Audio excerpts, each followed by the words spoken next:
All right, so let's go over the questions on the checkpoint. Basically, all of these were to get you some practice and to make sure you understood the two derivative rules we are talking about in this module. So, namely, um, using the power rule and dealing with exponential functions.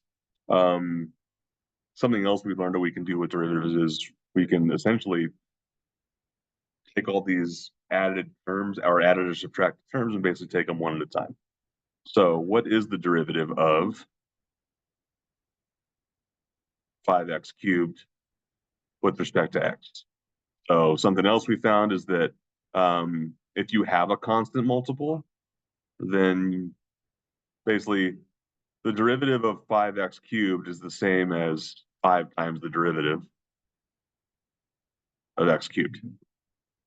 So I'm not going to go through every term in this much detail, but I want to make sure I do it at least once to kind of illustrate how you can break these down, as much as you need to, especially while we're just getting started learning these rules. So now, what is the derivative of x to the third? That is going to be, basically, we're using the power rule. I have a variable base raised to a constant exponent, constant power. So how do I do this? Well, the first thing I'm going to do is to multiply this term by 3, because I have a variable raised to the power of 3. So I'm going to multiply that by that power, 3 times x to the 3 minus 1. So this all comes out to be 5 times 3x squared, which is 15x squared.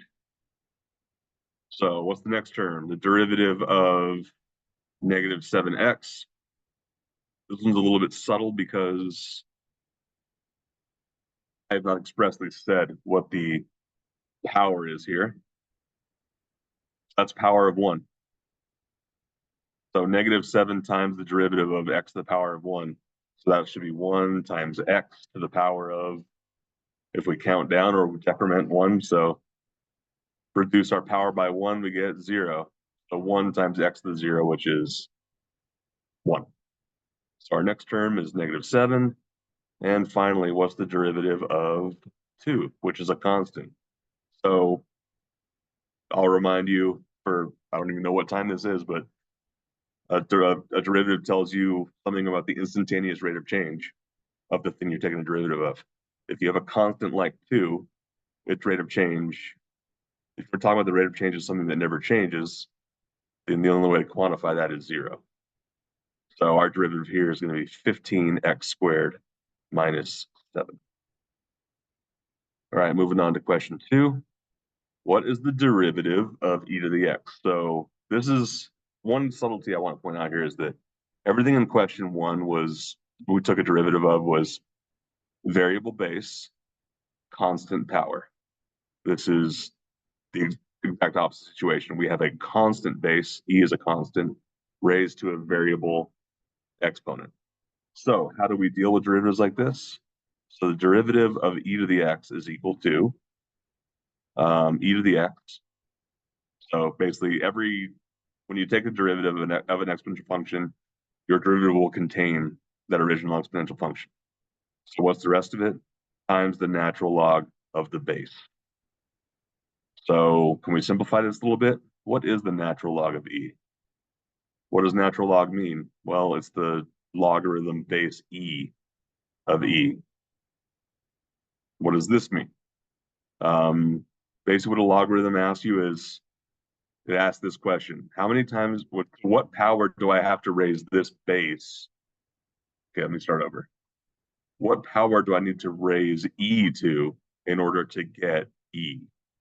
Well, those are the same number. So I believe I would just have to raise e to the power of 1. So because of that, e to the natural log of e is simply 1. So this derivative is e to the x. E to the x is its own derivative. All right, moving on to question 3. All right, so what situation do we have here? Do we have bases that are constant or bases that are variable? In this case, these are bases that are variable, so we're looking at power rule again. This case is a little more difficult because my powers they're not positive whole numbers. Some of them are, but not all of them are. So let's do a quick rewrite to kind of facilitate that power rule. I have 4 times radical x. What is the power on x? Like, what's the equivalent power when I'm taking the square root? In this case, that's 1/2. And then plus 1/2 x to the power of 1 minus x to the -2. So we can still apply the power rule even though these powers are not positive integers. So 4 times x to the 1/2. So basically, since I have a constant multiple, I basically carry that with me. I'm going to bring down the 1/2 because power rule says to do that, times x to the what? To the 1/2 minus 1. Minus 1/2 times 1 to the x to the power of 0. Sorry, 1/2 times 1 times x to the power of 0 minus, and then power rule a third time. Power is -2 times x, and then I want to reduce my power by 1. So one thing I want to make really clear is that sign flips are common when you're taking derivative of terms like this that have a negative exponent. So just be careful that you actually are decreasing. So -2 minus 1 is going to be -3. So now let's do some simplifying here. 4 times 1/2 is 2 times x to the -1/2. This all comes out to -1/2, and then minus -2, so plus 2 x to the -3. And if we could rewrite just one more time here, 2 radical x, or 2 over radical x, minus 1/2, plus 2 over x cubed, and I did not capture what the multiple choices look like, but if this doesn't look exactly like one of them, it'll be equivalent. Moving on, question 4. So what do we have here? What do the bases look like, and what do the powers look like? Base is a constant 5. The exponent is a variable x. So the way we deal with these is like this. We're using the exponent rule, which when you take the exponent or take the derivative of an exponential function, your derivative will always contain that exponential function, but then you want to multiply it by the natural log of the base. So this case is not going to really simplify the way that e to the x did. That's about as far as we can go with that. Moving on to question 5. What is the second derivative? How do we find the second derivative? So think back to the previous module where we talked about second derivatives. The second derivative essentially is the first derivative of the first derivative. So in order to find a second derivative, you really have to kind of do this serially. I guess I shouldn't say it's impossible, but if I want to find a second derivative, the most direct way to do that is to find the first derivative and then find the first derivative of that derivative. So let's go ahead and do it like that. So if f of x equals 4x to the -3, then what's f single prime of x? So we're applying the power here because I have a variable base constant exponent. So it'll be 4 times -3 times x to the, and make sure you're actually decreasing. So I get -12x to the -4th. We're not quite done. We have to keep going. Second derivative. So I'm going to take the derivative of the expression I just found. So -12 times -4 times x to the -4 minus 1. So this comes out to be 48 times x to the -5. Write that more legibly. So that's the second derivative. And question 6.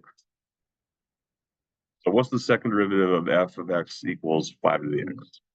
I am going to just simply write down what this derivative is because we just found the first derivative of this. We go back. 5 to the x times the natural log of 5. Okay, so that's the first derivative. So what does the second derivative look like? So one thing I want to point out here that may not be obvious because I just might not be. Do I have a constant multiple here?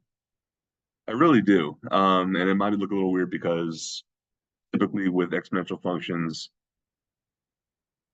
especially when you have a natural log of a constant involved here, we typically put those constants after the variable, which is probably not something you're used to. Because you're not used to that, it might not be obvious that this is a constant multiple. So because of that, let me see, what's the right way to explain this? Because of that, I can kind of think like this. My derivative, my second derivative is going to be natural log of 5 times the derivative of 5 to the x. So basically, my constant multiple, I am going to essentially ignore while I take the derivative and basically just deal with it at the end.